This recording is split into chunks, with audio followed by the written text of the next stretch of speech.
On the afternoon of his first 100 days, Trump's set to appear shortly in Michigan for this huge rally. We're going to be taking it in full because it's going to be awesome. And I haven't had one of these in quite some time, actually. These rallies are his bailiwick. He is home. It is his chance to refute the 92% negative coverage he gets from a bunch of people who hate him. It's awesome. And I mean, like, now, what's their number one talking point? President Trump has been trying to dismiss concerns that his tariffs will spur inflation. He's claimed several times over the last week that prices on gas and eggs and groceries have dropped dramatically. Is there truth in this? No truth to any of those claims. Guess what? Now gas prices have actually fallen to the lowest level since the pandemic. They said, what? Egg prices, they're too high. Eggs in my district are $9.19. It's unacceptable that billionaires and corporations are consolidating their power and price gouging the American people, our families. But 3 weeks into the new Congress, we haven't seen a single bill to come up to the floor on this issue. That was like 2 months ago.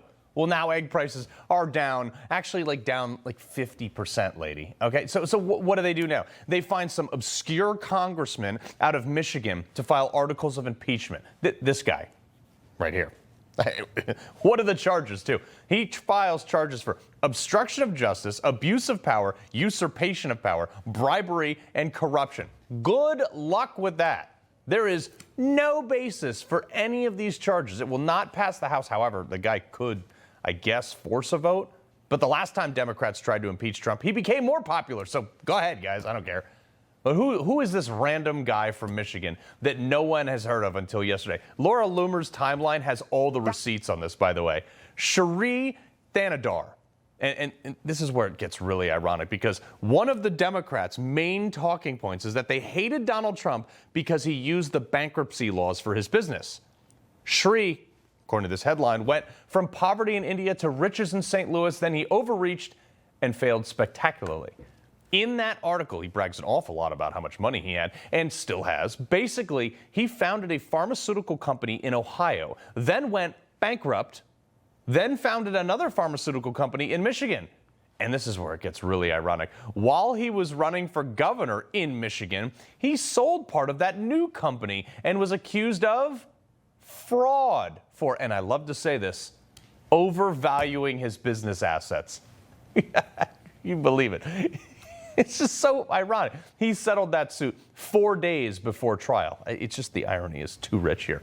Also at the same time, this is a guy who's trying to impeach Trump, by the way. At the same time, he took $20 million from that deal, from his company, 6 of which he put into his own governor's candidacy. He lost bigly. He was dead last in that race, by the way, in the primary. But before losing bigly, in an effort to paint himself in a positive light, he took a bunch of investors' money and gave out $1.5 million in employee bonuses for the holidays, and then shopped that around, told everybody in the media about it to get local headlines to praise him right before the governor's race. I mean, really, class act. I'm sure he just did it for the employees, right? So if that doesn't make you think this guy is a sleazeball already, that first business that he filed bankruptcy in, his company that he confirmed to multiple media outlets at the time that he does in fact own, found that his company, and I'm quoting a headline here, abandoned more than 170 dogs and monkeys in their pharmaceutical testing lab at its New Jersey location when he filed bankruptcy. The rescuers had to break them out of the cages. I mean, he denied that he was directly involved in it, but I would too. Look, if you don't believe me, here's the Humane Society. After a year, they were confined to crates with no opportunity to leave. Shri Thanedar got rich running tests on dogs. His research company kept over 100 dogs, testing drugs and chemicals on them, never let out of their cages. Seems like a great guy. But if you don't think the political system is smoke and mirrors, in 2024, he was given an award from the Humane Society for animal protection legislation, tweeting, quote, "As living things, animals deserve a certain set of fundamental rights and humane treatment." I mean, just LOL. They deserve rights, just not when you're testing drugs on them, right, dude? This is a guy who's trying to impeach Donald Trump, okay? This is the guy who's trying to run these impeachment articles. I am just beside myself. But this facade goes even further. Yes, there's more. If you think he's filed these articles of impeachment because he believes in it, probably not. And I'm going to prove it to you. Again, Laura Loomer's Twitter has all the receipts from the FEC. This is about fundraising to put money back in his pocket because he's largely unknown. He's not been a big fundraiser. And according to FEC reports, he put over $730,000 of his own money into his congressional campaign to get elected. Okay. Sounds great. He's self-funding. Oh, maybe this guy believes in what he's... What? Not so fast. He's paying himself back with interest from his campaign account, according to the FEC, noting $1.2 million. You only put in $730,000. $1.2 million as the new total that your donations, if you donate to this guy, will go to pay him back. This is the guy trying to impeach Trump. Again, sure, whatever. Just Democrats don't have any policies to run on. So the only thing they're doing is attacking Trump. Look, this has been 100 days and the left is freaking out. I mean, we got essentially 4 more years to go. I'm loving it, but he's like, he hasn't solved anything. That's the libs. The libs created these problems and they're complaining Trump isn't fixing it fast enough. I'm getting exactly what I voted for. Border crossings, they're down, like way down. They went from as high as 15,000 people a day being illegally crossing the border. Now they're at sometimes less than 200. That's an insane statistic, folks. Shows me that it was a matter of political will, not the ability of the CBP.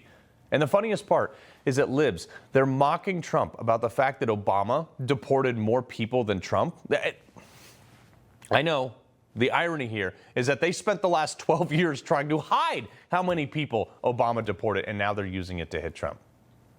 I mean, well, maybe if deportations are so good and they like it so seemingly much now, they should stop suing Trump every time he tries to deport a gangbanger, drug dealer, or criminal. I mean, they can't have it both ways. They're trying, but they can't. And you want to talk about the economy? 4 years. For 4 years, Biden touted, the biggest job growth ever. Well, if you shut down the economy for a disease that doesn't actually kill as many people as you said it did, and then you let everybody go back to work, you don't get to take credit for those jobs that were there before you came into office, and then you forced all those people to come. Also, less jobs came back anyway, so technically Biden was still down a net 2 million.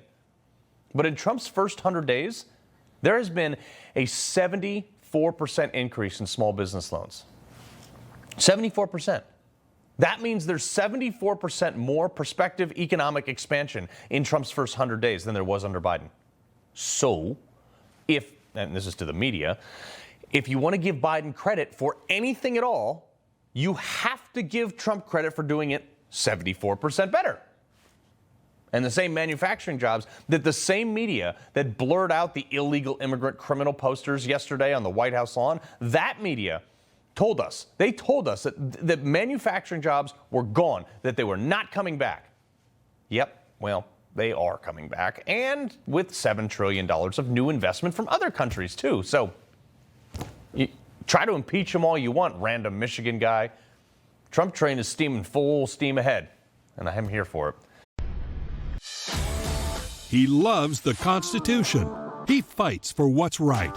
He hates the bad guys. He's a freedom warrior. He's your freedom warrior. Watch Carl Higbie every weekday on Newsmax.